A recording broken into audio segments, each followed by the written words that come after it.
بسم اللہ الرحمن الرحیم۔ السلام علیکم۔ حضرت یونس علیہ السلام کو اللہ تعالیٰ نے شہر نونوا کے باشندوں کی ہدایت کے لیے رسول بنا کر بھیجا تھا۔ نانوا یا نونوا یہاں کے لوگ بت پرستی کرتے تھے اور کفر و شرک میں مبتلا تھے۔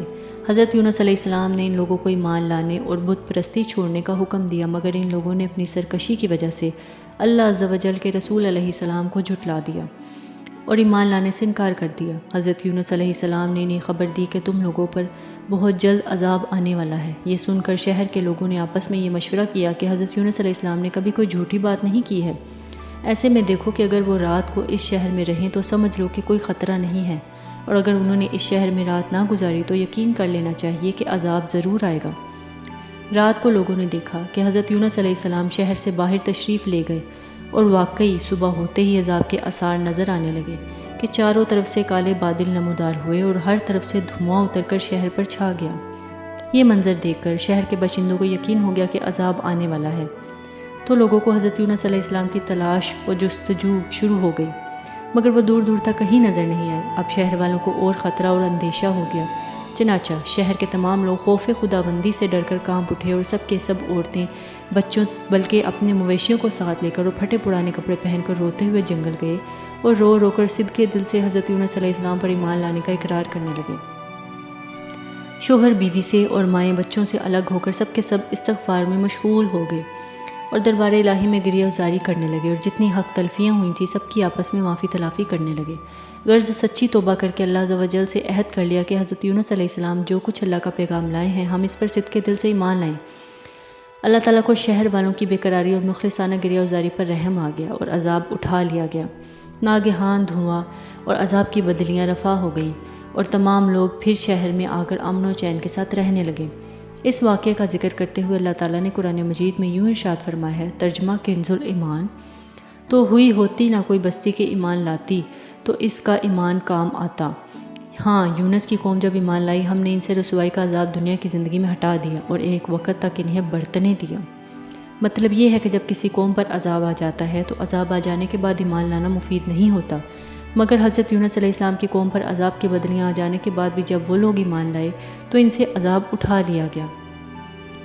عذاب ٹلنے کی دعا۔ طبرانی شریف کی روایت ہے کہ شہر نونوا پر جب عذاب کے آثار ظاہر ہونے لگے اور حضرت یونس علیہ السلام باوجود تلاش کے لوگوں کو نہیں ملے تو شہر والے گھبرا کر اپنے ایک عالم کے پاس گئے، صاحب ایمان اور شیخ وقت تھے وہ، اور ان سے فریاد کرنے لگے تو انہوں نے حکم دیا کہ تم لوگ یہ وظیفہ پڑھ کر دعا مانگو۔ چنانچہ لوگوں نے وہ وظیفہ پڑھ کر دعا مانگی تو عذاب ٹل گیا۔ عذاب ٹل جانے کے بعد جب حضرت یونس علیہ السلام شہر کے قریب آئے تو آپ علیہ السلام نے شہر میں عذاب کا کوئی اثر نہیں دیکھا۔ لوگوں نے عرض کیا کہ آپ علیہ السلام اپنی قوم میں تشریف لے جائیں، تو آپ علیہ السلام نے فرمایا کہ میں کس طرح اپنی قوم میں واپس جا سکتا ہوں؟ میں تو ان لوگوں کو عذاب کی خبر دے کر شہر سے نکل گیا تھا، مگر عذاب آیا ہی نہیں۔ اب وہ لوگ مجھے جھوٹا سمجھ کر مجھے قتل کر دیں گے۔ آپ علیہ السلام یہ فرما کر اور غصے میں شہر سے پلٹ آئے اور ایک کشتی میں سوار ہو گئے۔ یہ کشتی جب بیچ سمندر میں پہنچی تو کھڑی ہو گئی، اور وہاں کے لوگوں کا یہ عقیدہ تھا کہ جب بھی کشتی سمندر میں کھڑی ہو جایا کرتی تھی تو جس کشتی میں کوئی بھاگا ہوا غلام سوار ہو جاتا تھا۔ چنانچہ کشتی والوں نے کرہ نکالا تو حضرت یونس علیہ السلام کے نام کا کرہ نکلا، تو کشتی والوں نے آپ علیہ السلام کو سمندر میں پھینک دیا اور کشتی لے کر روانہ ہو گئے، اور فوراً ہی ایک مچھلی آپ علیہ السلام کو نکل گئی، اور مچھلی کے پیٹ میں جہاں بالکل اندھیرا تھا آپ علیہ السلام مقید ہو گئے۔ مگر اس حالت میں آپ علیہ السلام نے آیات کریمہ کا وظیفہ پڑھنا شروع کر دیا تو اس کی برکت سے اللہ تعالیٰ نے آپ علیہ السلام کی اس کی اندھیری کوٹھی میں نجات دی، اور مچھلی نے کنارے پر آپ علیہ السلام کو اگل دیا۔ اس وقت آپ علیہ السلام بہت ہی کمزور ہو چکے تھے۔ اللہ تعالیٰ کی شان تھی کہ اس جگہ کدو کی ایک بیل اگ گئی۔ آپ علیہ السلام اس کے سائے میں آرام کرتے رہے۔ پھر جب آپ علیہ السلام میں کچھ توانائی آ گئی تو آپ علیہ السلام اپنی قوم میں تشریف لے گئے، اور سب لوگ انتہائی محبت اور احترام کے ساتھ پیش آ کر آپ علیہ السلام پر ایمان لے آئے۔ نمبر 1، نونوا والوں کی سرگزشت سے یہ سبق ملتا ہے کہ جب کسی قوم پر کوئی بڑا عذاب نازل ہو تو اس بلا سے نجات پانے کا یہی طریقہ ہے کہ لوگوں کو توبہ اور استغفار میں مشغول ہو کر دعائیں مانگنی چاہیے۔ تو امید ہے کہ بندوں کی بے قراری اور ان کی گریہ وزاری پر ارحم الراحمین رحم فرما کر بلاؤں کے عذاب کو دور فرما دے گا۔